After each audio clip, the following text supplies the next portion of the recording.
बिस्मिल्लाहिर्रहमानिर्रहीम अस्सलाम वालेकुम। Welcome to PPSC FPSC aspirants family. मैं हूं Ashir Jat. Current affair and general knowledge lecture की सीरीज़ के क्वेश्चन आज हमने पढ़ने हैं, तो ज़्यादा टाइम नहीं लूँगा आप लोगों का।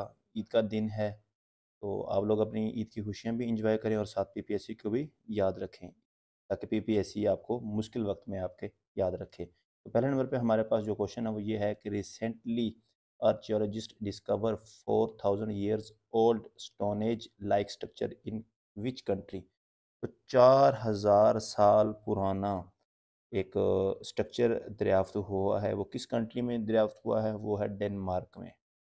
ये आपने बात याद रखनी। इसके अलावा डेनमार्क का कैपिटल क्या है? कोपनहेगन है। उसमें कौन सी करेंसी यूज़ होती है? वहाँ पे पॉलिटिकल सिस्टम क्या है? वहाँ पे प्रेसिडेंट होते हैं या प्राइम मिनिस्टर होते हैं? उसके हमसाया ममालिक कौन कौन से हैं?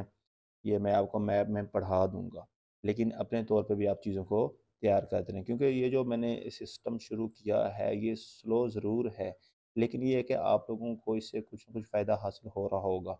टाइम ज़रूर लेगा, तो लिहाजा आप लोग भी इसके साथ एफ़र्ट करें, पीपीएससी के पास पेपर करें 2021 से 2025 तक।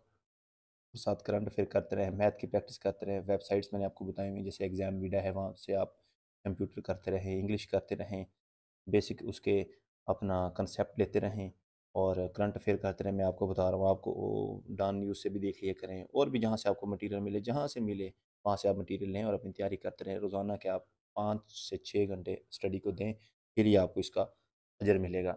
अच्छा, ये डेनमार्क में आपको मिले, ये क्या सीन था इसका? ये सीन था कि 45 जो वुडन के पीस होते हैं ना, लकड़ी के पीस होते हैं, वो डिस्कवर हुए। उसका क्या था? वो एक मतलब कि एक सर्कल में आपस में अरेंज थे, ठीक है। 45 wooden pieces from the lithic age era, ठीक है। अब वो आपसे इस तरह क्वेश्चन पूछ सकता है कि 4000 year old stone age structure कहाँ पे डिस्कवर हुआ है? वो आपने बताना है डेनमार्क में। और वो कितने वुडन के पीसेस थे? वो 45 थे। और उसका जो ताल्लुक था वो किस एरा से था? निथोलिक एज इरा है, ठीक है। ये एक सिविलाइजेशन पहले गुजरी है, और वो सर्कल में अरेंज थे। ये आपने ये चीज़ें याद रखनी, और वुडन के बने हुए थे। ये आपको सामने पिक्चर नज़र आ रही है, इसमें देख के आप चीज़ें समझ सकते हैं। उसके बाद हम चलते हैं अपने नेक्स्ट क्वेश्चन की तरफ। नेक्स्ट क्वेश्चन हमारे पास, बेस्ट पिक्चर ऑफ ऑस्कर 2025। सबसे पहले तो आपने ये याद रखना है ना, 2025 में जो ऑस्कर हुआ है वो कौन से नंबर का है? वो 97 97 नंबर वाला ऑस्कर है, ठीक है। पहला ऑस्कर कब हुआ था, किस ईयर में हुआ था? अब आप इससे आइडिया लगा सकते हैं, ठीक है। आज से 97 साल पहले क्या ईयर था? अच्छा, वो किस मूवी को मिला है? वो मूवी जिसको मिला है, ये सामने उसके आपको कैरेक्टर नज़र आ रहे हैं। उस मूवी का नाम था अनोरा, ये लिखा भी हुआ है मैंने। अच्छा, ये तो हो गया 2025 का। अगर वो आपसे पूछ ले 2024 का, वो कौन-सा है? वो भी मैं आपको बता देता हूँ। उसका नाम है ओपेनहाइमर, ठीक है, ओपेनहाइमर। और 2023 का है Everything Everywhere All at Once. Everything Everywhere All at Once, ये मैं मूवी का नाम बता रहा हूँ आपको। उसके अलावा 2022 की अगर बात करें तो उसका नाम था कोडा, CODA। ये क्वेश्चन आया हुआ था अभी रिसेंटली, पीपीएससी ने पेपर लिया है पीरा का, इन्फोर्समेंट ऑफिसर और इन्वेस्टिगेशन ऑफिसर। वहाँ पे उन्होंने पूछा हुआ था बेस्ट पिक्चर एट ऑस्कर 2022, तो वो मैंने आपको बता दिया, कोडा। अब जो 2025 का है वो है अनोरा, ये सामने आपको लिखा हुआ नज़र भी आ रहा है, और उस मूवी के आपको करेक्टर भी नज़र आ रहे हैं। उसके बाद हमारे पास नेक्स्ट क्वेश्चन है, recently introduced quantum chips of. तो दो क्वांटम चिप्स इंट्रोड्यूस हुई हैं रिसेंटली, 2000, ये मतलब कि 25 की ही डेवलपमेंट है। माइक्रोसॉफ्ट ने की, ये मैंने पहले आपको बताया था, उसका नाम था मेजोरना फर्स्ट। ये मैं आपको बताना था, जो माइक्रोसॉफ्ट का है उसका नाम है मेजोरना फर्स्ट। अब अगर वो आपसे अमेजोन का पूछ ले, क्वेश्चन इसी तरह ही आएगा, ठीक है। कंप्यूटर के क्वेश्चन पोर्शन में आ सकता है, ये करंट अफेयर में आ सकता है, और आज का करंट अफेयर कल का हो जाएगा आपके पास जनरल नॉलेज। और अमेज़न ने जो की है उसका क्या नाम है? उसका नाम है ओसलॉट। उसके स्पेलिंग में आपको बताता हूँ, OCELOT, ठीक है। तो ये मैं जस्ट लिख नहीं रहा, बता ही जा रहा हूँ, ताकि आप लोग अपनी मेमोराइज़ कर लें, और मेरे बताने पे अगर किसी ने लिखना है तो लिख ले। मैजोरना फर्स्ट जो है वो माइक्रोसॉफ्ट का है, और अमेज़न का है ओसलॉट। इसके बाद हमारे पास नेक्स्ट क्वेश्चन है। अच्छा, एक और भी आपको मैं करंट अफेयर बता देता हूँ, वो मैंने लिखा नहीं है। अब जो एक एक रिपोर्ट आई है सिप्री की, SIPRI, सिप्री की, कि वर्ल्ड लार्जेस्ट आर्म्स इंपोर्टर, ठीक है, अकॉर्डिंग टू सिप्री, वो है यूक्रेन। लेकिन वैसे तो हम, मैंने पहले आपको बताया हुआ था कि दुनिया में सबसे ज़्यादा जो इंपोर्ट करता है आर्म असला, वो इंडिया करता है। इंडिया के बाद करता है सऊदी अरेबिया, और जो सबसे ज़्यादा प्रोड्यूस करता है वो कौन है? अमेरिका और उसके बाद रशिया है। लेकिन सिपरी की एक रिपोर्ट आई है उसके मुताबिक यूक्रेन है, क्योंकि रिसेंटली रशिया यूक्रेन की वार जारी है ना, तो यूक्रेन को फिर आपको पता है रशिया तो खुद अपना प्रोड्यूस कर रहा होता है, लेकिन जो इम्पोर्ट कर रहा होता है सिपरी, अगर इस तरह क्वेश्चन है ना अकॉर्डिंग टू सिपरी, तब आपने यूक्रेन लगाना है, अगर अकॉर्डिंग टू सिपरी ना आए तब फिर आपने ओवरऑल पूछना है। अगर वो आपसे ओवरऑल पूछे तब फिर आपने इंडिया लगा देना है। इसके बाद हमारे पास क्वेश्चन है, ये आपने याद रखना है, इसको भूलना नहीं, बड़ा इंपॉर्टेंट क्वेश्चन है। Winner of Davis cup junior, ठीक है, 2025, तो वो पाकिस्तान ने विन कर लिया। ये पाकिस्तान की एक अचीवमेंट है। अच्छा, ये वो पाकिस्तान ने हराया किस मुल्क को है? वो पाकिस्तान ने हराया है इंडोनेशिया को। इंडोनेशिया को 1-2 से हराया है। पाकिस्तान के 2 पॉइंट थे, इंडोनेशिया का 1 पॉइंट था। Winner of Davis cup. अब ये इसके बारे में, अब ये तो जूनियर हो गया, सीनियर के बारे में अगर आपसे पूछ ले तो वो आपने सर्च करके बता देना, ठीक है।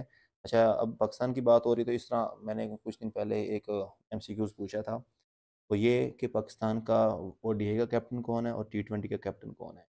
टेस्ट का कैप्टन मैंने नहीं पूछा था, वो अभी वैसे अनाउंस भी नहीं हुआ, शान मसूद है मेरे ख्याल से।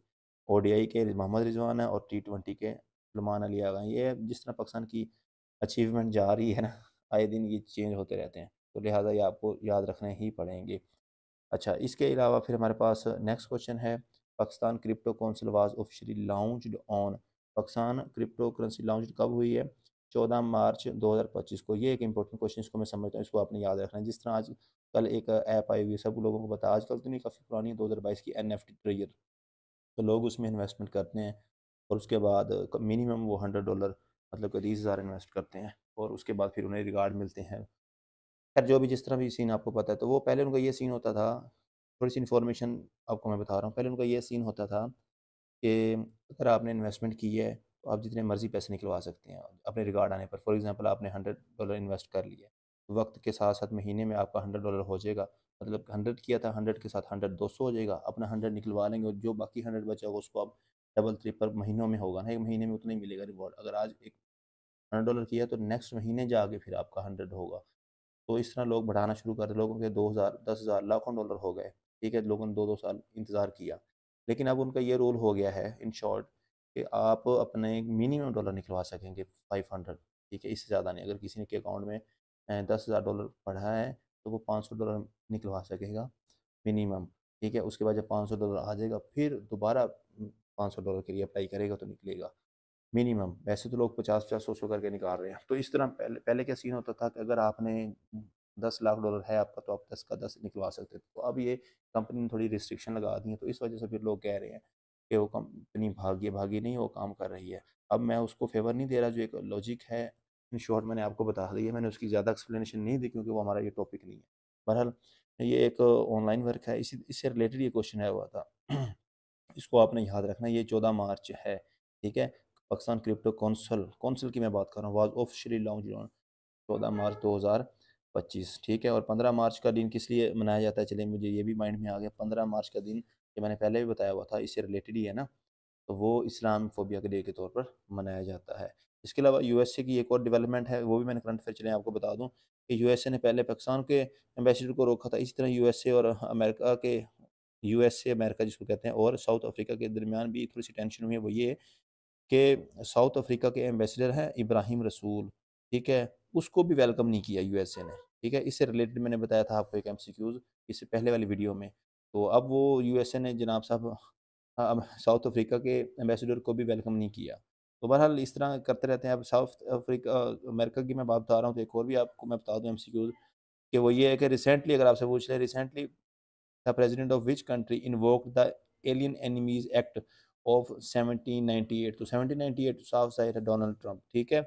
यूएसए कोर्ट ने ब्लॉक कर दिया। इसकी आपको एक्सप्लेनेशन नेक्स्ट वीडियो में दे दूंगा ऑफिशियली। बस मैं इतना ही बता रहा हूँ कि यूएसए का जब से कोई प्रेसिडेंट आया ना, इस तरह कोई बेतुका सा सवाल आ जाए, तो आपने बस उसका यही आंसर लगा देना है कि यूएसए का जो प्रेसिडेंट है ना, वो आजकल कुछ बहुत बड़े हंगामे कर रहा है। तो बहरहाल ये थे आज के करंट अफेयर प्लस जनरल के क्वेश्चन। एक शॉर्ट सी वीडियो थी, आप लोग अपनी ईद की खुशियाँ इंजॉय करें, ठीक हो गया। तो आज के लिए इतना ही था। स्टडी के साथ जुड़े रहें, अपना ख्याल रखिएगा। इंशाल्लाह तो जल्द मिलेंगे एक नई वीडियो के साथ। अल्लाह हाफ़िज़।